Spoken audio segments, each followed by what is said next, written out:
अस्सलाम वालेकुम नाजरीन। जब से हमारी सुप्रीम कोर्ट में नए चीफ जस्टिस आए हैं, समझें एक अंकलाबी तब्दीलियां पैदा हो रही हैं। और अभी 2-3 दिन पहले की बात है कि उन्होंने अचानक कायद आज़म यूनिवर्सिटी का दौरा किया, बगैर किसी प्रोटोकॉल के। कोई मुहाफ़िज नहीं, कोई पुलिस वाला नहीं, ना कोई इंतज़ामिया। वहाँ वो गए हैं। इस बारे में हम बात करेंगे, क्योंकि अच्छी तरह जानते हैं हमारे सरदार खिजर महमूद साहब खुद, क्योंकि हाई कोर्ट के एडवोकेट हैं और इंसानी हकूक कमीशन के मेंबर भी हैं और अच्छा बोलते हैं। 2-3 दिन बाद इनसे मैं तबसरा ले रहा हूँ। मिला जुला तबसरा करेंगे कि पाकिस्तान में इंसानी हकूक की पामाली हो रही है। हमारे वजीर आजम जाके वहाँ शोर डालते हैं कि हमारे साथ वाले मुल्कों में मुसलमानों पे जुल्म हो रहा है, लेकिन उनको अपनी आंख के नीचे, नाक के नीचे कहना चाहिए, जो जुल्म हो रहा है अहमदिया कम्युनिटी के मुतल्लिक वो क्यों नहीं नजर आ रहा। बयान तो दे देते हैं लेकिन हाथ नहीं किसी का रोक सके। तो जी अस्सलाम वालेकुम। जी वालेकुम अस्सलाम रहमतुल्लाहि व बरकातुहू। तो हम सब के या आपके कहना चाहिए, क्योंकि आप शोबा कानून से ताल्लुक रखती हैं, चीफ जस्टिस ये कहना चाहिए पूरे पाकिस्तान के, वो दौरा जात कर रहे हैं, कायद आजम यूनिवर्सिटी में गए हैं। इस बारे में कुछ बातें हुई हैं, तो अगर कोई नाजरीन को बताएं जरा, आसान लफ्जों में तफसील के साथ।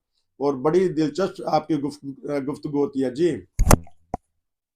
जी, असल में दौरा नहीं कर रहे होते हैं, ये जो सिंडिकेट के मेंबर होते हैं, चीफ जस्टिस ऑफ पाकिस्तान जो हैं, आपने देखा होगा गवर्नर जितने भी होते हैं, वो जितनी यूनिवर्सिटियों के वो चांसलर होते हैं और उसके नीचे वाइस चांसलर कर रखे हैं, सिंडिकेट के मेंबर होते हैं।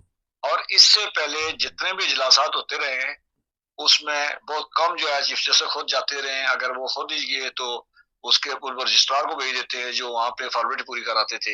लेकिन ये पहली दफा वहां पे गए, आपने देखा कि वहां ये चूंकि अभी तक प्रोटोकॉल नहीं ले रहे हैं, और आपने देखा ये भी कि उन्होंने नाम के साथ चीफ जस्टिस के बजाय जस्टिस की ही पुरानी तख्ती लगी हुई है। तो फिर वो चीफ जस्टिस के जो उनका था इख्तियार, जो सिंगल वाला था, वो भी उन्होंने 3 में तकसीम कर दिया है।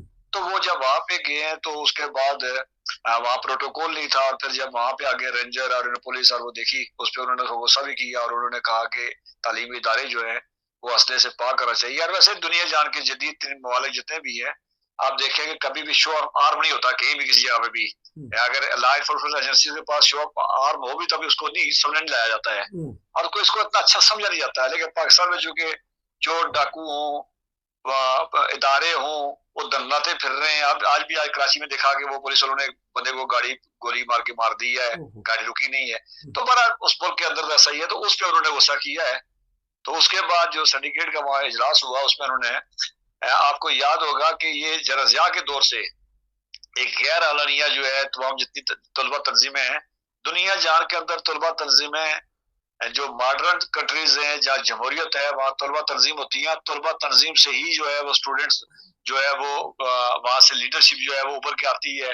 फिर वही जो है वो मुल्क का नज्म नस्क चलाती है। वहां से ये बेसिक नर्सरीज होती हैं। लेकिन पाकिस्तान में जरजिया ने पाबंदी लगाई थी, और जरजिया से पाबंदी लगाने वाली जमात इस्लामी थी। उसके बाद फिर जमात इस्लामी का कंट्रोल ही है। आपने देखा होगा कि यहाँ पे बहुत सारे बच्चे जो है वो शहीद भी किए गए हैं, बहुत सारे मामलात हुए। आपको याद होगा पिछले साल लाहौर के अंदर जो है वो होली का त्यौहार मनाया जा रहा था, जिसपे जमात इस्लामी ने हमला किया था। तो पंजाब हो, जामिया कराची हो, कायद आज़म यूनिवर्सिटी बड़ी रिनाउंड यूनिवर्सिटी है ये, लेकिन यहाँ जमात इस्लामी वालों को होल्ड नहीं रहता है। इसका होल्ड का नहीं मतलब, वाले बहुत सारे सुनने वाले शायद समझ रहे होंगे कि उनका होल्ड है, उनका होल्ड नहीं होता है। उनके जो चूंकि हॉस्टल्स में कब्जा होता है, माफिया है, बदमाशी है उनकी, तो वो करते क्या कि 15-20 साल पहले जो स्टूडेंट उनके फारग तहसील होकर चले जाते हैं, या वो नालायक पास नहीं होते हैं, वो भी वहीं लेटे होते हैं। तो इस तरह का करके उन्होंने पूरा वहां पे ग्रुप बनाया होता है। अब इन्होंने वहां जाके, जब चीफ जस्टिस साहब नफस नफीस खुद गए वहां पे, सिंडिकेट का इन्होंने इजलास जो है वो अटेंड किया, तो इन्होंने उस पर कहा।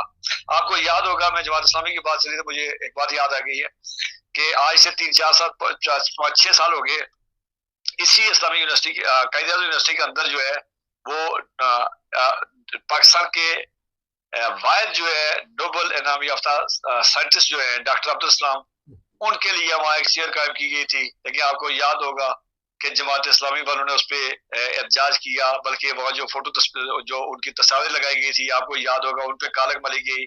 और फिर इसी तरह की जो तापसंद जो जो पसमानदा ज़हनियत के लोग जो हैं, आपको याद होगा कि नवाज शरीफ के दामाद ने असेंबली के अंदर तकरीर की थी और वो उस पर एक बड़ा सख्त एहतजाज किया था। ये खुदा की कुदरत कि उसकी वो आखिरी तकरीर साबित हुई, उसके बाद तो वो रोडों में जलील होता हुआ नजर आया हमें। लेकिन बहरहाल ये इस तरह की इस माशरे के अंदर, जिस माशरे के अंदर इंटॉलरेंस हो, वहाँ चीफ जस्टिस का जाना और सियासत के लिए एक बड़ा नेक शगुन है। और बाकी आपने चूंकि बात की है, थोड़ा सा आपने अपनी बयानिए में कहा है कि जी वो इफ्ताही में कहा आपने कि जी हमारे वज़ीर आज़म साहब गए हुए हैं। देखें, बात ये है, वज़ीर आज़म साहब ने एक बयान दिया था और वज़ीर आज़म साहब बयान देने के बाद फिर वो आगे पीछे देख के चुप करके बैठ गए। उसके बाद इस टाइम तक आज तक जो इतलात हैं, ये पंजाब के अंदर या पाकिस्तान के अंदर 33 MDI बादगाह जो हमले हो चुके हैं। उसके बाद गनगनाते हुए वो दहशतगर्द करते हैं। अब तो देखा कि उनके दीदा दिले नहीं देखा है, देखिए कि गाड़ियों पे वो लाउड स्पीकर लगाकर लोगों को वो हरासा करते हैं, गंदी गलीज गालियां देते हैं। उसके बाद आपको पहले मैसेज देते हैं कि आप फलां तारीख को हमला करेंगे, और जहाँ मीनारों का मामला था, मीनारे छोड़ के इन्होंने कहा शार इस्लाम की नई तस्दीक कर ली है कि जहाँ पहले मीनारों की बात करते थे, मेहराब की बात करते, अब फर्नीचर, शीशे, खिड़कियां, दरवाजे और अंदर लगी तस्वीरें तोड़ने शुरू कर ली इन्होंने। लेकिन आखिरी ने उस रियासत पे, उन उस मुल्क के हुक्मरानों पे कि उनके कान पर जूं नहीं रिंगी है, और उस मुल्क के इदारे जो आवाम के टैक्स से पलते हैं, जिनकी रोजी रोटी आवाम के टैक्स से है, लेकिन वो पुलिस, पंजाब की पुलिस जिसका किरदार शायद दलाली से भी बदतर होता है, वो वहां दलाली कर रही है और सामने खड़े होके। और जेलों में आपने देखा कि मौलवियों ने धमकी दी, पुलिस में टस से मास न हुई। सियालकोट में आप देख रहे हैं, कराची के अंदर जो जो जो बिलावल साहब पूरी दुनिया को उठ बता रहे थे कि पाकिस्तान के अंदर बड़ा अमन है, और वहां आपने देखा कि एक बादगाह पे, मैं मस्जिद कहूंगा, इसके एक मस्जिद पे दो दफा जो है वो हमले हुए हैं, लेकिन कोई किसी आप गिरफ्तार नहीं हुआ, किसी जगह पे कुछ नहीं हुआ। और वो जो स्पीकर लगाकर वो जो नारे मार रहे हैं, जो नफरत फैला रहे हैं, जो वहां पे लोगों की जिंदगी अजीरा कर रहे हैं, उनका कोई नाम नहीं है, कोई नहीं है। और ना वहाँ DC बोलता है, ना SP बोलता है, ना SHO बोलता है, ना CPO, ना RPO, यानी किसी इदारे में किसी जो पोस्ट बैठा हुआ है, वो सारे सतों पी के बैठे हुए हैं और ये दंदनाते फिर रहे हैं। हमारी कौम को बड़ी परेशानी, हमारे हुक्मरानों को परेशानी बड़ी हुई है कि कनाडा में हो गया, इंडिया फना कर गया, तुम अपने मुंह के, अपने नजदीक तो देखो, तुम्हारे मुल्क के अंदर क्या हो रहा है। और किस तरह का इस एक साल का अगर देख लें, 50 से शायद जो है वो चर्चिस जो है ईसाइयों के दिन दिहाड़े जलाए गए हैं, और आपको याद होगा उसमें गिरफ्तार भी ईसाइयों को किया गया है। इसी तरह MDO की 33 जो है मसाजिद पे हमले किए जा चुके हैं, और बाज़ जगहों पे 2 दफा, मैं 33 वो कह रहा हूँ जिनकी टोटल फिगर है, लेकिन 2 दफा हमले भी हुए उन पे। और उसके बाद कब्रिस्तानों पे, घरों पे, और वो जो पंजाब के डाकू जिसको नवाज शरीफ कहते था, जिसने इमरान खान कहता था, जिसने MDI बादगाहों के बाहर बोर्ड लगवाया था कि MDI, ये आप तब भी कह रहे थे कि निशानदेही कर रहे हैं उनकी कि यहाँ पे हमले किए जाएं, और आप देख रहे हैं कि मले हर गली मोहल्ले से वो पागल कुत्तों की तरह उठते हैं और उठ के हमला करते हैं, लेकिन कोई बोलने वाला नहीं है। मैं समझता हूँ उसकी टोटल डायरेक्ट जिम्मेदार उस मुल्क की फौज है, उस मुल्क के इदारे हैं, और पंजाब का DIG है, IG है, जिसके ज़ेरे निगरानी सब कुछ हो रहा है, और वो कुछ नहीं कर रहा है। क्योंकि आप इंसानी हकूक कमीशन के मेंबर भी हैं, जब कोई बड़ा हादसा हो जाता है, या सानिया पेशावर हो गया, बच्चों के स्कूल पर हमला, या जड़ांवाला, या पेशावर में एक चर्च पे धमाका कर दिया गया, तो हमारे हुक्मरानों को उस वक्त होश आता है और बयानात धड़ाधड़ देते हैं। हमारे काजी साहब भी वहाँ पहुँच जाते हैं। ये क्या सोच रहे हैं, अब किसी नए बड़े हादसे का इंतजार कर रहे हैं? इनको नहीं नजर आता कि जिस तरह आपने फरमाया कि गली कूचों में जगह जगह पे दंदनाते फिरते हैं, बड़के मारते फिरते हैं, तो किस चीज का इंतजार कर रहे होते हैं हुक्मरान? देखें, ये रियासत पाकिस्तान की पॉलिसी बन चुकी है। रियासत पाकिस्तान ने नासुर खुद पालती है, रियासत पाकिस्तान खुद करवाती है। मैं बड़े जिम्मेदारी से कह रहा हूँ कि जिसने कुछ कहना करता रहे। उसकी वजह मैं बताऊं कि पेशावर APS में हमला हुआ, जो वहां पे जुडिशियल इंक्वायरी हुई, सुप्रीम कोर्ट ने इमरान खान जब वज़ीर आज़म थे उनको बुला के कहा था, 5 सीनियर अफसरान के नाम बताए थे कि इनके खिलाफ मुकदमा कायम किया जाए। अगर मेरिट्स में बात आएगी उस बात तो बहुत लंबी बात हो जाएगी, लेकिन आपने देखा सुप्रीम कोर्ट ने कहा था 5, इसमें जनरल हिदायतुल्लाह शामिल है, और जनरल हिदायतुल्लाह वही था कि जो एक शहीद की माँ को कह रहा था कि तुम्हारा बच्चा जो है बड़े अहम मकसद के लिए कुर्बान हो गया है, और उसके बाद जो है तुम और बच्चे पैदा करो। वो बेगारत, बेअयार, बेशरम वो उस मुल्क का कोर कमांडर था कि जो एक शहीद की माँ को ये कह रहा था, लेकिन उस पर पर्चा न हुआ।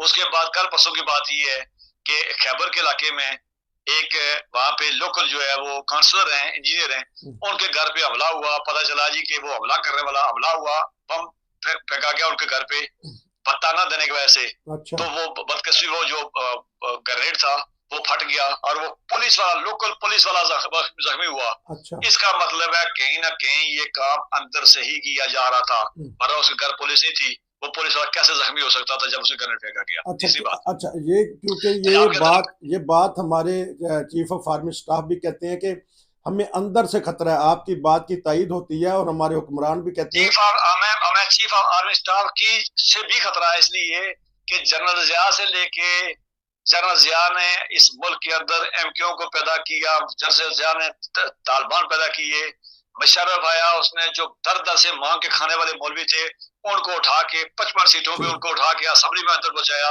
उसके बाद भाजपा आया, भाजपा वालों ने जो जो नवाज शरीफ के दौर में जब बना था, नेशनल एक्शन प्लान बना था, उसको भाजपा ने उसको वापस खत्म करने के बाद, उसके बाद शावर का जो हमला हुआ था वो भाजपा के अंडर कोर कमांडर था।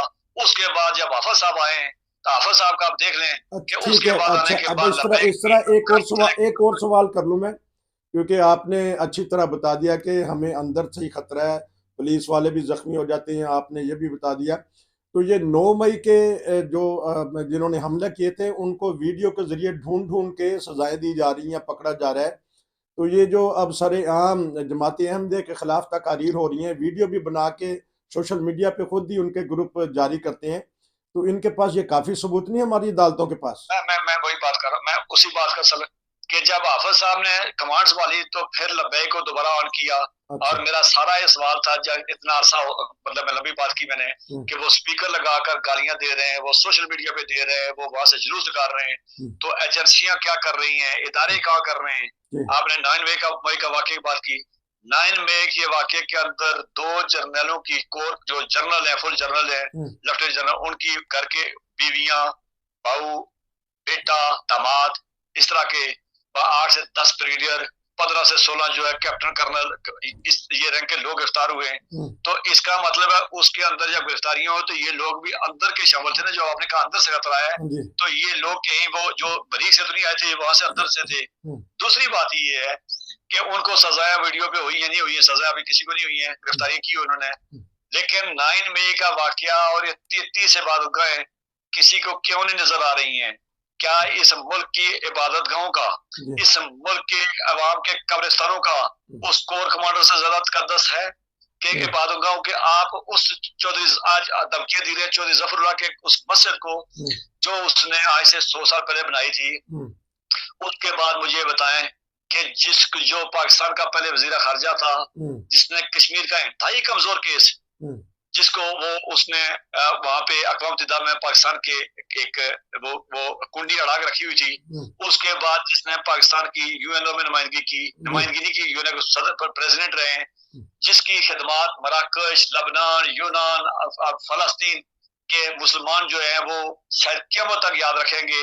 लेकिन उसने इंटरनेशनल कोर्ट का जज रहा, उसकी बनी हुई मस्जिद को, उसके घर के बनी हुई मस्जिद को दुनिया जान में कहा जाता है कि इस तरह के लोगों की छोटी छोटी चीजों को संभाल के रखा जाता है और उनके म्यूजियम बनाए जाते हैं, लोगों को बताया जाता है कि इतना बड़ा आदमी था, उसकी ये चीजें थी, ताकि लोगों को देखकर एक आम आवाम को इनकरेज मिले और वो उस रास्ते पे चले।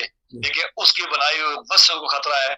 जब इस तरह के बंदे की बनाई हुई मस्जिद पे हमले हो रहे हैं, गालियां दी जा रही हैं, तो मैं पूछूंगा इसी चैनल के साथ से कि उस मुल्क के करते धर्ताओं से, उस मुल्क की जो इंतजामिया से, उस मुल्क के इदारों से, कि तुम कर क्या रहे हो और किस प्लान पे चल रहे हो, और मुल्क के अंदर जो हो रहा है, क्या तुम्हें कुन्नड़ में और गुलिस्तान में अगर कोई प्लानिंग होती है तो वो तो तुम आगे भड़क मार देते हो, हमें पता था। क्या ये पाकिस्तान के शहर गली मोहल्ला की यानी प्लानिंग, गाड़ियों पे स्पीकर लगाकर गंदी गलीज गालियां देने वाले नजर नहीं आते हैं? तो ये सारा एक खेल है जो रियासत का बयानी है, रियासत इस बयानियों को लेकर चल रही है और 70 साल से इसलिए चल रही है कि लोगों को इस साइड पे लगाया हुआ है, उसके बाद लोग इसी में खुश हैं। दूसरे साइड पे महंगाई है, भूख है, अफलास है, नंग है, औरतें जो है वो जो माएँ जो है वो बच्चों के सामने खुदकशी कर रही हैं। लोग जो है जिससे किसी बात पूछ ले किसी से तो रोना चिल्लाना शुरू कर देता है। लेकिन दूसरी साइड पे जो मुल्क के दुश्मन है, इस्लाम के दुश्मन है, जो रियासत के दुश्मन है, और रियासत के दुश्मनों की आबियारी और उनकी सरपरस्ती भी रियासत ही कर रही है बदकिस्मती से। वो स्पीकर लगाकर, वो स्टेज सजाकर, और वो गली गली दन्नाते फिर रहे हैं, और गली गालियां, और जो आपने देखा कि 33 मसाजिद तक इस तरह का हमला हो चुका है। नाजरीन, ये थे एक स्पेशल प्रोग्राम हमारा, सरदार खिजर महमूद साहब ने पेश किया, बताया कि हमारे रियासत के जो हुक्मरान हैं, हमारे जो वज़ीर आज़म हैं, उन्होंने बड़े ज़ोरदार अल्फाज में आके कहा था कि हम शर पसंदों का सर कुचल देंगे, और साथ यहाँ तक कह दिया था कि ये जहन्नम के कुत्ते हैं और ये खारजी हैं। अब देखना चाहिए कि जो वज़ीर आज़म ने आके बयान दिया था या धमकी दी थी उनको, उसके ऊपर किस तरह अमल होता है, अमल होता नज़र नहीं आ रहा। सरदार खिजर महमूद साहब बता रहे थे कि अगर मुआशरे को अमन में रखना है, अगर वहाँ सब ने तरक्की करनी है, तो लाजमी तौर पे उन बातों पर अमल करना पड़ेगा। जो हमें अंदरून से खतरा है उससे निपटना पड़ेगा। आपका बहुत शुक्रिया, आपने वक्त दिया। इंशाल्लाह फिर दोबारा राब्ता रहेगा। नसीर को इजाज़त दीजिए। अस्सलाम वालेकुम।